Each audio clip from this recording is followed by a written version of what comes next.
Heart. John was sent to Vietnam with the 1st Air Cav in May of '67. He was wounded in August of '67 and eventually medically retired due to his wounds in January of 1970. He is married, has a son and a daughter, and 2 grandchildren. John is very involved in numerous veterans groups and does volunteer work in the veteran community. He's also now retired from the Santa Rosa School District. John Logan.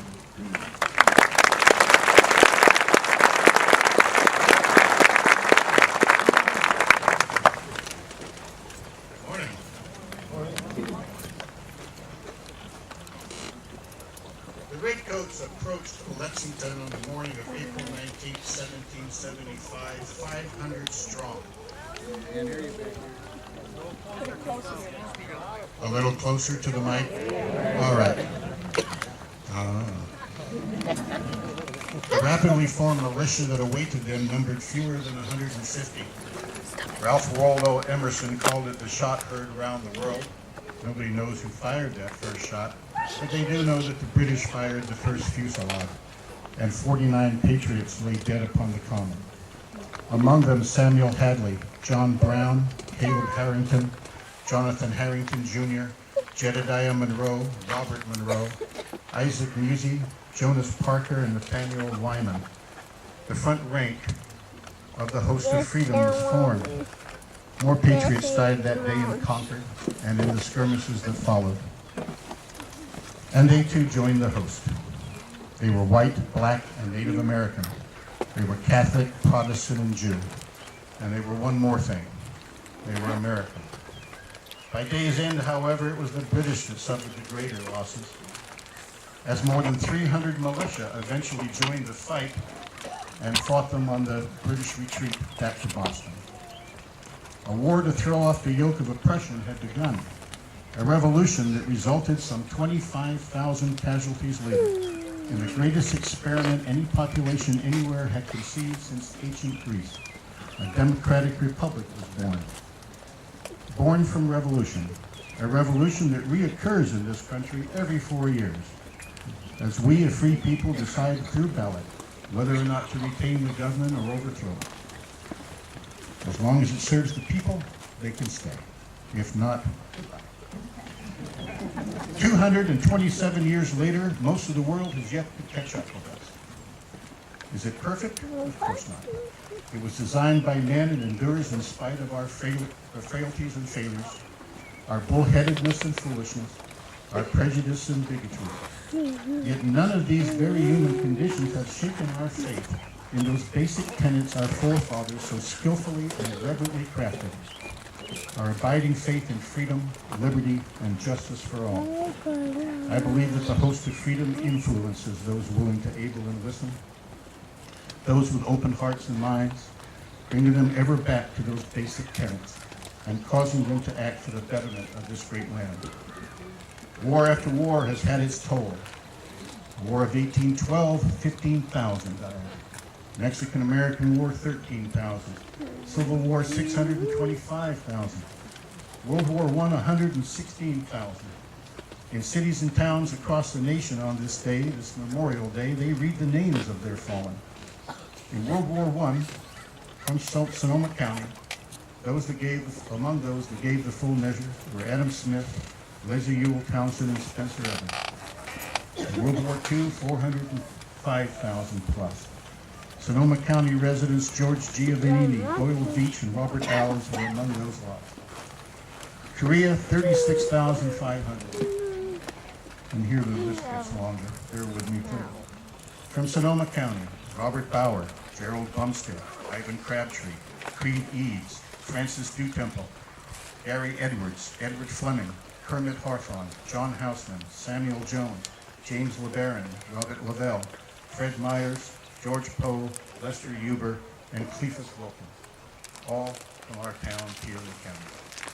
Vietnam, 58,000 fell. Our own were Dwayne Baumgartner, Thomas Howard, John Brewer, James Bullington, Dean Burns, Charles Patelli, David Cheney, Mark Holt Clifton, Donald Coleman, Dale Davis, Charles Dorman, Gregory Dunn, Theodore Phelan, Robert Fenton, Ricky Fisher, Edsel Frick, Joseph Hadley, Jason Honeycutt, Reginald Maisley, Ronald Markram, Gregory Martin, Sigurd Messer, John Mills, Thomas Oglethorpe, Thomas Phillips, Dave Inole, Richard Rennie, Joseph Rodriguez, Dana Rose, Robert Ronavara, John Snyder, William Thompson, Charles Torley, and Stephen Waite, Larry Whitler, and Edward Nsumwa.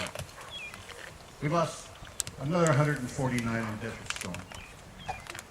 And you have already heard the names of the Sonoma County dead among the 6280 from OIF and OEF. And you're going to hear them again later. Lest we forget, we read their names. And the host of freedom, well over 1 million strong, grows stronger still. They stand watch, patriots all, heroes all. We call them heroes, as we should. We need heroes, especially today. But we should not forget that these brave young men and women are only human, subject to the same strengths, weaknesses, and fears that we all have. The difference is that they, in those brief moments of terror, rose above what even they thought themselves capable of. Yes, they are heroes. These brave young Americans gave the full measure. Many of them came home. Many that come home are broken and changed, and in many cases are still on the battlegrounds.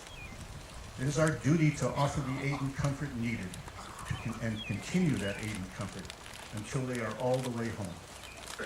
They are patriots. We of the Military Order of the Purple Heart refer to ourselves as patriots.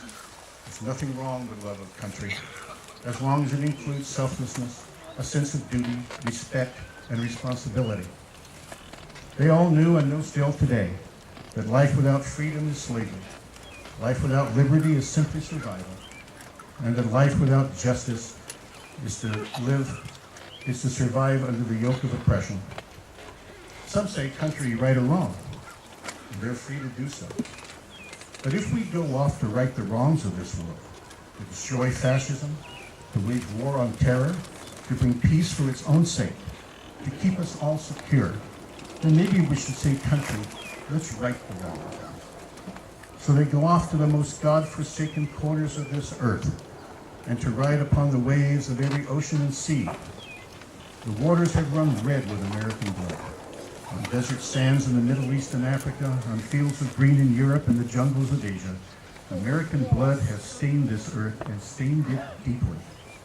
All this, the highest of prices paid, we have done to set right that which is wrong.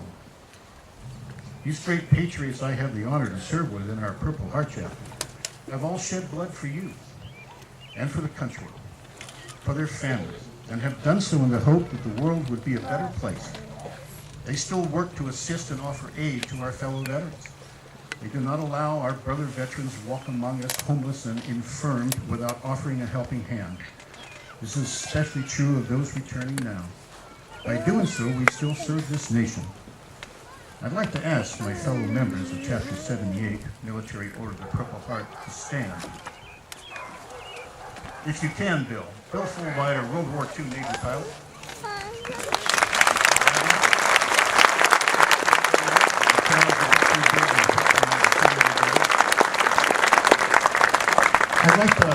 I'd like to offer the opportunity for any other combat wounded veteran to stand and be recognized for the sacrifices you have made. I guess we're all, there we go.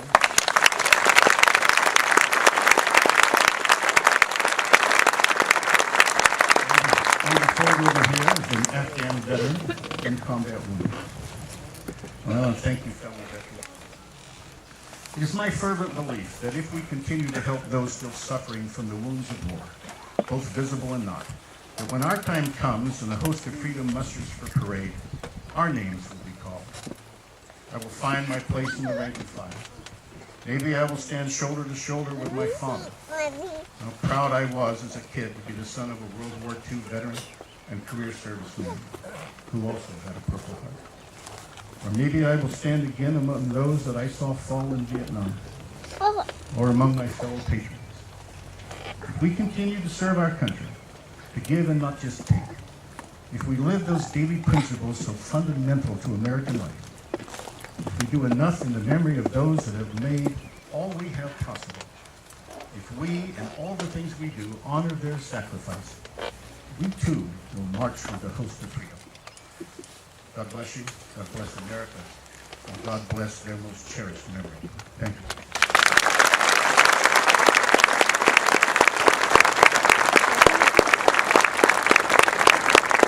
Thank you, John.